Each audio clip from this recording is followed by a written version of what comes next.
Hello everyone, current affairs with film booster series में आपका स्वागत है। आज है 11 अगस्त 2021। तो आज हम देखेंगे कौन कौन से article the Hindu newspaper, PIB और करंट अफेयर्स की अदर मैगजीन में इम्पॉर्टेंट हैं, जो कि हमारी प्रीलिम 2021 और 2022 की दृष्टि से काफ़ी ज़्यादा इम्पॉर्टेंट हैं। तो चलिए शुरू करते हैं। जैसा कि आप देख रहे हैं, आज है 11 अगस्त 2021। तो आज हम देखेंगे द हिंदू के साथ साथ पीआईबी में कौन कौन से आर्टिकल इम्पॉर्टेंट रहे हैं। आज का जो हमारा पहला आर्टिकल है वो है राणा पुंजा भील के बारे में। आपको ऑलरेडी हमने इससे पहले एक घटना पढ़ाई थी जिसमें मीणा समुदाय और हिंदुओं के मध्य एक विवाद हुआ था राजस्थान में आमागढ़ किले को लेकर। ठीक है, तो वही उसकी दूसरी घटना है। इसमें ये हुआ क्या है कि झंडे को लेकर विवाद हुआ। तो विवाद क्या है उस पर तो आपसे क्वेश्चन नहीं पूछेगा, लेकिन आपसे भील कम्युनिटी पे क्वेश्चन जरूर पूछ सकता है। ठीक है, तो ये भील समुदाय के नायक माने जाते हैं, आपसे ये भी क्वेश्चन नहीं पूछेगा। दूसरी खास बात यह है कि ये 16वीं सदी के मेवाड़ के शासक महाराणा प्रताप के समकालीन थे।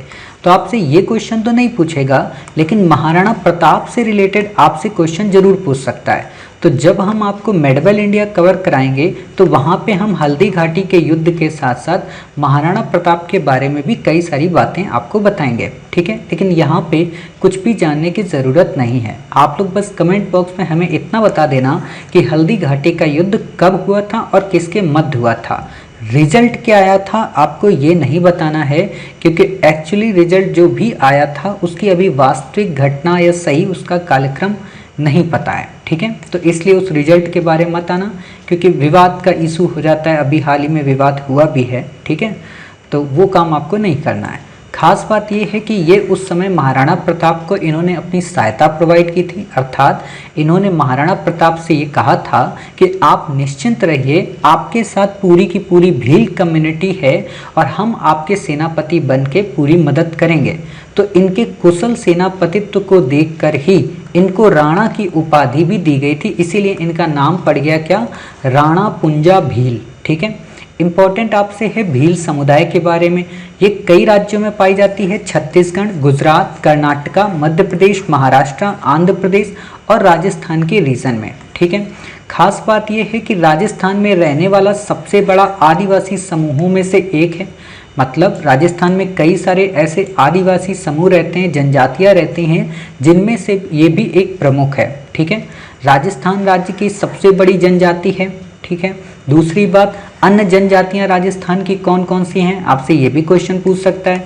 जैसे सहरिया है, मीणा है, गरासिया है, गड़िया लोहार है, कठौड़ी है, सांसी है और कंजर है। ठीक है, तो आपसे जो क्वेश्चन पूछेगा वो आपसे इस पर जरूर क्वेश्चन पूछ सकता है। मीणा पे इसलिए नहीं पूछेगा, गड़ासिया पे इसलिए नहीं पूछेगा क्योंकि ये लोकल हो गया ज़्यादा, है ना, और सबको पता रहता है कि हाँ मीणा कम्युनिटी कहाँ की, गड़ासिया कम्युनिटी कहाँ की है। आपसे ये आज जब आप राजस्थान पीसीएस देंगे तब आपसे भले पूछ ले, लेकिन यूपीएससी में आपसे क्वेश्चन नहीं पूछेगा। यूपीएससी में केवल आपके लिए सहरिया ट्राइब ही काफ़ी इंपॉर्टेंट है। ठीक है, अगला हमारा आर्टिकल है कांजीरंगा राष्ट्रीय उद्यान के बारे में। कांजीरंगा राष्ट्रीय उद्यान वास्तव में असम राज्य में है, तो कंफ्यूज मत होना। जैसे कई बच्चे कंफ्यूज हो जाते हैं किसमें, कंचनजंगा और कांजीरंगा के मध्य। जो कंचनजंगा है ये कहाँ पे है, ये आपका सिक्किम में है। ठीक है, और जो कांजीरंगा है वो आपका असम राज्य में है। ठीक है, दूसरी खास बात ये कि ये ब्रह्मपुत्र घाटी के बाढ़ के मैदान में अवस्थित है। अभी हम आपको लोकेशन पूरी दिखाएंगे, अभी आप ये देख लीजिए, क्योंकि कई और नेशनल पार्क हम आपको दिखाएंगे। ठीक है, तो ब्रह्मपुत्र घाटी के बाढ़ के मैदान में अवस्थित है, यूनेस्को की वर्ल्ड हेरिटेज साइट भी है। आपसे सिंपल सा क्वेश्चन पूछेगा कि ये एक यूनेस्को की विश्व धरोहर साइट है, ब्रह्मपुत्र घाटी के बाढ़ के मैदान में अवस्थित है, बर्ड लाइफ इंटरनेशनल का महत्वपूर्ण पक्षी क्षेत्र है, बताइए कौन, है ना। तो वही बात है, आप बता देना कि साहब ये कांजीरंगा है। हालांकि और भी कई सारे पॉइंट ऐड करेंगे, तो अभी हम आपको लास्ट में इसका एक क्वेश्चन बता देंगे कि कैसे आपसे मे भी क्वेश्चन पूछा जा सकता है। ठीक है, खास बात इसकी क्या है कि यहाँ पे वर्ल्ड के सबसे ज़्यादा वन हैंड राइनो यानी कि वन हॉर्न राइनो, एक सींग वाले गेंडे सबसे ज़्यादा पाए जाते हैं। मतलब पूरे विश्व में अगर कहीं पे एक सींग वाले गेंडे पाए जाते हैं संख्या में सबसे अधिक, तो वो पाए जाते हैं किसमें, कांजीरंगा नेशनल पार्क में। दूसरा फैक्ट, पोबीतारा जो अभ्यारण्य है असम में ही है, इसी के पास में। उसकी क्या खास बात है, वहां पे सबसे ज्यादा घनत्व में पाए जाते हैं। दोनों का डिफरेंस समझिए। जैसे मान लीजिए कांजीरंगा नेशनल पार्क है, ठीक है, कांजीरंगा ये नेशनल पार्क है, तो यहाँ पे संख्या सबसे ज्यादा हुई, ठीक है, मतलब पूरे के पूरे नेशनल पार्क में फैले हुए हैं। अब मान लो नेशनल पार्क जो है वो बना है 100 वर्ग किलोमीटर में, मान लो, ठीक है, 100 वर्ग किलोमीटर में बना है और इसमें 1000 जो है वो राइनो है, ठीक, 1000 राइनो है। लेकिन जो पोबीतोरा है, पोबीतोरा मान लो बना है 20 वर्ग किलोमीटर में, ठीक है, पोबीतोरा जो बना है वो बना है 20 वर्ग किलोमीटर। मानने के लिए मैं कह रहा हूँ, ये मत कहना 100 वर्ग किलोमीटर तो बहुत होता है ना, तो मानने के लिए मैं बस कह रहा हूँ 20 वर्ग किलोमीटर में मान लो पोबीतोरा है, लेकिन इसमें जो संख्या है वो 540 है, ठीक है।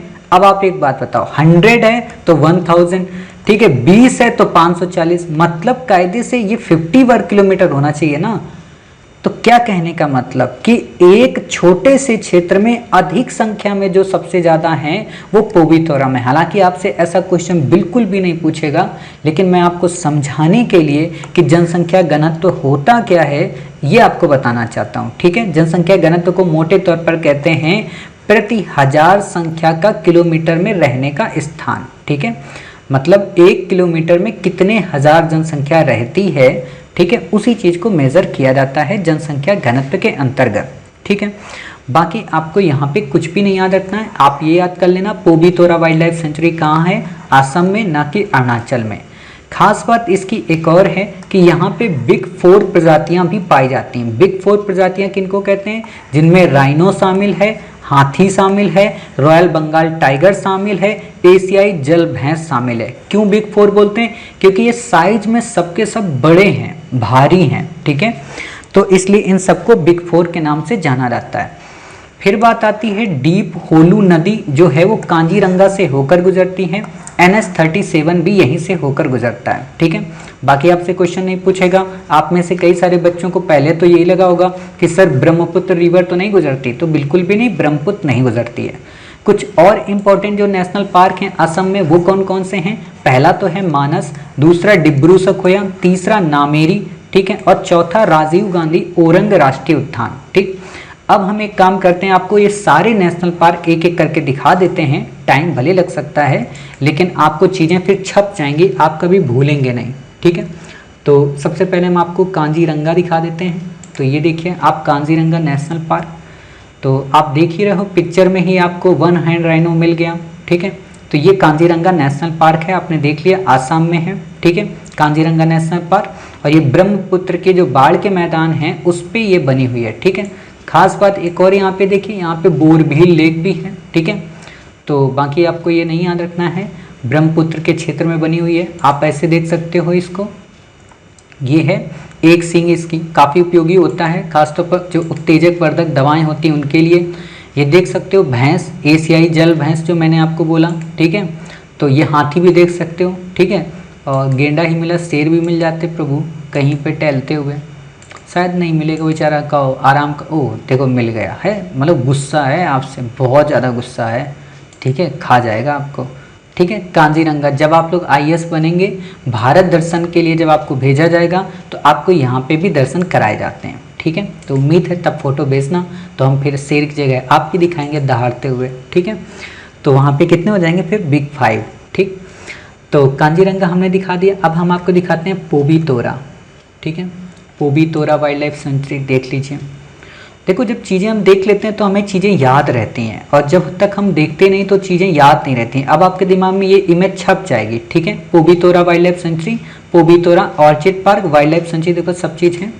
तो इसमें भी आप देख सकते हो पोबीतोरा में, है ना, ये कितने पास, ये जो सींग होती है ना, ये बहुत ही उपयोगी होती है, और इनका शिकार वास्तव में इसी सींग के लिए किया जाता है, ठीक। ये देख सकते हो आप, क्लियर। तो बस यही चीज़ें आपको यहाँ पे देखनी थी, ठीक है। चलिए ये चीज़ें होगी पोबीतोरा वाइल्ड लाइफ सेंचुरी, अब आप कभी नहीं भूलेंगे। अब यहाँ पे हम आपको दिखा देते हैं मानस, ठीक है, मानस, मानस नेशनल पार्क। देखिए मानस नेशनल पार्क आपका, ठीक है, सबके सब असम में ही हैं, तो बिल्कुल भी आपको सोचने की ज़रूरत ही नहीं है। तो आप ये देख सकते हो मानस का गेट आ गया आपके सामने, ठीक है। मानस नेशनल पार्क प्रोजेक्ट टाइगर के अंतर्गत संरक्षित है, वर्ल्ड हेरिटेज साइट भी। अब यही होता है कि एक बार अगर हम कहीं घूमने चले जाएँ ना तो चीज़ें याद होती हैं। जैसे मैं फर्स्ट टाइम जब अपनी सिस्टर को दिल्ली में लेकर आया और उसको जब राजघाट मैंने घुमाया तो वो बोलती है कि यहीं पे दादा गांधी जी मतलब वो हुए थे। मैंने कहा नहीं नहीं, यहाँ पे इनकी अस्थियाँ हैं, समाधि बनी हुई है। तो बोली अच्छा। और जबकि वो गांधी को ज़िंदगी में नहीं मानती, कभी नहीं मानती थी, लेकिन जब मैंने पूरा गांधी म्यूज़ियम उसको घुमाया तो उसको चीज़ें समझ में आ गई, ठीक है। एक और आपको दिखा देते हैं, नामेरी। तो वही होता है कि जब हम कोई चीज़ देखते हैं तो हमें चीज़ें याद रहती हैं। उसको ये नहीं पता था कुतुब मीनार कहाँ पे है, तो जब कुतुब मीनार दिखाया तो बोलती है अच्छा यहाँ कुतुब मीनार है, हुमायूं टॉम यहाँ पे है। मैंने कहा हाँ देख लो बिटिया। बोली मैं क्वेश्चन में गलत कराई थी, आगरा लगा दी थी। मैंने कहा तब तो सही है ना। ये देखिए आप देख सकते हैं, ठीक है, नामेरी नेशनल पार्क। तो सारी चीज़ें आपको याद हो गई। उम्मीद है आप सारे तथ्य याद रखेंगे कि हाँ नामेरी कहाँ पे है और आपका पोबितोरा वगैरह कहाँ पे। चलिए बाकी देखते हैं राजेंद्र चोल प्रथम के बारे में। वास्तव में हुआ क्या कि तमिलनाडु गवर्नमेंट ने ये डिसाइड किया है कि अब हम इनकी राष्ट्रीय जयंती भी मनाया करेंगे। वास्तव में राजेंद्र चोल कौन है? राजराज प्रथम के बेटे हैं। राजराज प्रथम कौन है? चोल साम्राज्य में सबसे प्रतापी राजा, ठीक है। उन्होंने ही वृहदेश्वर टेम्पल बनवाया था, ठीक है। तो उन्हीं के पद चिन्हों पर चलते हुए उनके बेटे राजेंद्र चोल प्रथम ने 11वीं शताब्दी में उस समय के बंगाल के शासक महिपाल को, याद नहीं रखना, मैं आपको बस बताना चाहता हूँ, महिपाल को पराजित करके पाल वंश को हराया। और पाल वंशों का शासन कहाँ पे था? उस समय गंगा की बेल्ट में, ठीक है। तो जब पाल वंशों को हराया और वापस अपने सीमा में आए तो उन्होंने अपनी ही सीमा का एक क्षेत्र जो वर्तमान में अरियालुर का जिला है उसमें गंगई कोंड चोलपुरम की स्थापना की। गंगई का मतलब गंगा, कोंड का मतलब विजय, चोल का मतलब चोलों ने, पुरों का मतलब राज्य बनाया, मतलब गंगा में जीत कर चोलों ने राज्य बनाया, वो बनाया गंगई कोंड चोलपुरम। और इसी समय से राजेंद्र चोल ने गंगई कोंड चोलपुरम को अपनी राजधानी भी डिक्लेयर कर दिया, जबकि इससे पहले इनकी राजधानी तंजौर या कहें तंजावुर थी, ठीक है। राजराज प्रथम के समय तंजौर चोलों की राजधानी थी और राजेंद्र चोल प्रथम ने इसको क्या किया? गंगई कोंड चोलपुरम में तब्दील कर दिया। हिस्ट्री जो भी ऑप्शनल बच्चे पढ़ते हैं मैपिंग की दृष्टि से काफ़ी इंपॉर्टेंट है, आपसे क्वेश्चन पूछा जा सकता है, ठीक है। और जीएस के हिसाब से भी काफ़ी इंपॉर्टेंट है। दक्षिण का इन्हें नेपोलियन कहा जाता है। प्रश्न उठता है किसी को ऐसी संज्ञा क्यों दी जाती है? तो नेपोलियन इन्हें इसलिए कहा गया क्योंकि ये एकमात्र उस समय के ऐसे शासक थे जिन्होंने न केवल भारत में कई सारे राजवंशों को पराजित किया बल्कि हमारे पड़ोसी मुल्क चाहे श्रीलंका हो, कंबोडिया हो, म्यांमार हो, मलेशिया हो, मालदीव हो, इन क्षेत्रों में और छोटे छोटे जो आइलैंड हैं उनको भी पराजित किया। आपको सबके नाम नहीं याद रखने, ना ही आपसे क्वेश्चन पूछेगा, ठीक है। इन्होंने वहीं गंगई कोंड चोलपुरम के बगल में ही एक मंदिर बनवाया था, पेरुबुदेर मंदिर, जो कि यूनेस्को की वर्ल्ड हेरिटेज साइट में संरक्षित है, ठीक है। महिपाल को हराया था, मैंने ऑलरेडी आपको बता दिया। पहला ऐसे राजा थे जिन्होंने अपनी सेना को समुद्र पार करके विदेश तक ले जाने वाले पहले भारतीय बने थे। आपको पता है नेपोलियन ने क्या किया था? अपनी सेना को फ्रांस से ले जाके रसिया में, स्पेन में, ठीक है, और यूरोप के अदर कंट्री रीजन में, खासतौर पर मिस्र में, सब जगह हमले किए थे। तो इसीलिए इनको भी नेपोलियन कहा जाने लगा, ठीक है। इनकी उपाधियां थी परकेसरी और युद्धमल्ला की उपाधि इन्होंने धारण की थी, ठीक है। अच्छा, मैंने वहां पे एक चीज़ नहीं बताई थी, सॉरी, जो मैं आपसे कह रहा था कि आपसे पूछेगा नेशनल पार्क को लेकर। हाँ देखो, आपसे ऐसे क्वेश्चन पूछेगा कि विश्व के सर्वाधिक गैंडों की प्रजाति, एक सींग वाले गैंडों की प्रजाति यहाँ पाई जाती है। ये यूनेस्को का वर्ल्ड हेरिटेज साइट भी है। यह ब्रह्मपुत्र घाटी के मैदान में, ब्रह्मपुत्र घाटी के बाढ़ के मैदान में अवस्थित है, ठीक है। ब्रह्मपुत्र घाटी के बाढ़ के मैदान में अवस्थित है। यहाँ से नेशनल हाईवे 37 होकर गुजरता है। ये किस नेशनल पार्क की विशेषता है, ठीक है। सॉरी, एक और दे देगा कि यहाँ पे बिग 4 की प्रजातियाँ भी पाई जाती हैं। तो आप बता दोगे आसानी से, अरे भाई जी ऐसे पूछ रहे हो, ये तुमको पता है, सर ने तो ना जाने कब बताया था, मैप दिखाया था, है ना, ऐसे आप बता देना। पर केसरी युद्धमाला की उपाधि किसने धारण की थी? इन्होंने ही धारण की थी। राजराज प्रथम द्वारा वृहदेश्वर मंदिर का निर्माण करवाया गया था। कमेंट बॉक्स में आप बताना कि जो वृहदेश्वर मंदिर है नागर शैली में है, द्रविड़ में है या बेसर में है। बाकी वृहदेश्वर से रिलेटेड डिटेल हम आपको अपनी आर्ट एंड कल्चर की बुक सीरीज में भी कवर कराएंगे, और जब इन फ्यूचर कभी कोई आर्टिकल चर्चा में नहीं होगा तो वहाँ हम वृहदेश्वर मंदिर के बारे में भी आपको डिटेल में बताएंगे। ठीक है, तो उम्मीद है आप हमारी बातें समझ गए। चलिए, अगला हमारा आर्टिकल है खुदीराम बोस के बारे में, काफ़ी इंपॉर्टेंट है। 11 अगस्त को इनकी पुण्यतिथि मनाएगी। पुण्यतिथि का मतलब होता है इनका शहीदी दिवस, ठीक है, और जयंती का मतलब होता है इनका बर्थडे। ठीक है, तो दोनों बातें याद रखना। कई बच्चे हिंदी जब लिखते हैं, मैंने फेसबुक में देखा है कई सारे लोगों को, हालांकि अब तो मैं फेसबुक भी नहीं चलाता हूँ, फेसबुक के मैं तो कुछ भी नहीं चलाता हूँ, सिर्फ अपनी क्लास ही चलाता हूँ क्योंकि समय ही नहीं है। ठीक है, तो मैं देखता था कोई भी व्यक्ति कुछ भी होता था, जन्म तिथि को पुण्यतिथि लिख देते थे कि इनकी पुण्यतिथि पर सत सत नमन। जब मैं देखता था अरे बाप रे, तो मैं कमेंट करता था भाई जी सही कर लो, पुण्यतिथि का मतलब ये होता है ना। तो वही है खुदीराम बोस के बारे में। इनका जो बर्थडे है वो 1889 को होता है। ठीक है, तो अब आप सोच सकते हो 1889 को इनका बर्थडे था, 1905 के बंगाल विभाजन में सक्रिय हो गए थे। मतलब 15 वर्ष की आयु से ही ये भारत के लिए समर्पित हो गए थे, भारत माता के सच्चे सपूत के रूप में समर्पित हो गए थे। और इन्होंने अनुशीलन समिति, जो उस समय बंगाल में क्रांतिकारी संस्था थी, उसमें पार्टिसिपेट करके अपनी भूमिका निभानी शुरू की। पहली भूमिका इन्होंने 1908 में निभाई, हालांकि पहली क्या इनकी आखिरी ही भूमिका थी। इन्होंने अपने साथी प्रफुल्ल चाकी के साथ में मिलके उस समय के जो जिला मजिस्ट्रेट थे किंग्सफोर्ड, उनकी हत्या का प्लान बनाया, यानी कि उनकी गाड़ी में बम फेंकने की कोशिश की, लेकिन दुर्भाग्यवश वो उस गाड़ी में न गिर के, मतलब उसमें किंग्सफोर्ड थे ही नहीं, उसमें कई और अंग्रेज जो बच्चे थे वो बेचारे मर गए थे, जिस कारण इनको आगे चलकर 11 अगस्त 1908 को फांसी दे दी गई और ये शहीद हो गए। ठीक है, इससे ज़्यादा आपसे क्वेश्चन यहाँ पे नहीं पूछेगा। ठीक, देखो एक बात बताएं, मैं चाहता तो यहाँ पे एक वर्ड लिख सकता था, ये मर गए, इनको फांसी पर लटका दिया गया। ठीक है, इनका देहांत हो गया, लेकिन मैं आप लोगों के लिए शहीद वर्ड क्यों लिखा हूँ, क्योंकि यूपीएससी में जब इंटरव्यू आप देते हैं ना, तो ऐसी लैंग्वेज अगर आप यूज करते हैं कि वो शहीद हो गए, ठीक है, तो एग्जामिनर समझ जाता है कि आपके अंदर जो एथिक्स है, और एथिक्स के साथ साथ आपके अंदर जो फीलिंग है, जो इमोशंस हैं, शब्दों के साथ जो बारीकी से सूझबूझ आपके अंदर है, वो काफ़ी परिपक्व है।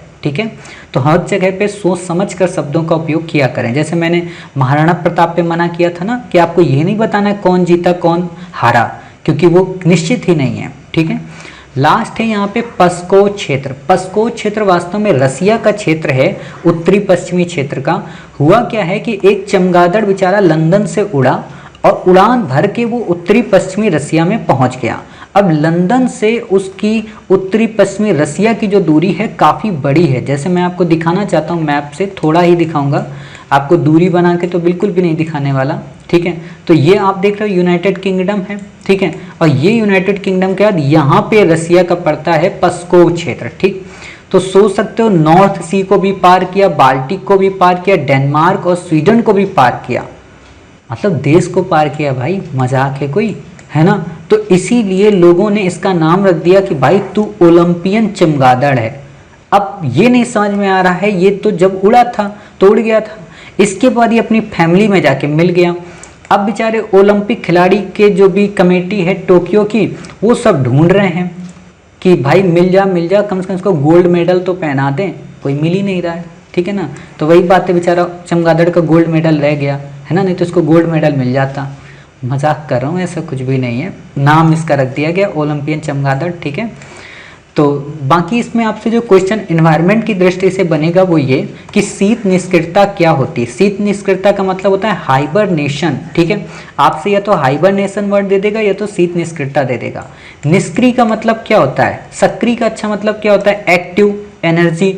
निष्क्रिय का मतलब सुस्त, सुसुप्तावस्था में। ठीक है, और जैसे एक वर्ड और मैं आपको बताऊं, भीरू व क्लांत, ये भी सुस्त के लिए ही आता है। ठीक है, मेटरनिक के बारे में आया था वर्ड। शीत का मतलब सर्दी में, अर्थात जो व्यक्ति सर्दी में निष्क्रिय है वो शीत निष्क्रिय कहलाता है। क्या मतलब हुआ कि ठंडी जलवायु में रहने वाले जो कुछ जानवर होते हैं वो सर्दी में शीत निष्क्रियता में चले जाते हैं। इसका क्या मतलब हुआ कई बार आपने देखा होगा ना कि बहुत सारे जानवर हैं जो ठंडी में रहते हैं, लेकिन अगर मौसम चेंज हो रहा है, उनके अनुकूल हो रहा है, तो वो सर्दी में जाके चुपचाप रजाई में सो जाते हैं। ठीक है, इनमें ध्रुवी भालू, कृंतक और चमगादड़। आपसे बस यही क्वेश्चन पूछेगा कि शीत निष्क्रियता के अंतर्गत कौन कौन से जानवर आते हैं, तो आप बता देना। ध्रुवी भालू आता है, कृंतक आता है, चमगादड़ आता है। बाकी हमने आपको इन्वायरमेंट बुक सीरीज में ऑलरेडी से कवर कराया है, लेट्स क्रैक इन्वायरमेंट 2.0 सीरीज में भी कवर कराया है। जो बच्चे कर रहे होंगे उन्होंने देखा होगा। ठीक है, मिलते हैं अपने नेक्स्ट आर्टिकल 12 अगस्त की कुछ इंपॉर्टेंट घटनाओं के साथ। तब तक अपना ख्याल रखिए, स्वस्थ रहिए, कोविड-19 के पेंडेमिक से अपना बचाव करिए। जय हिंद, जय भारत।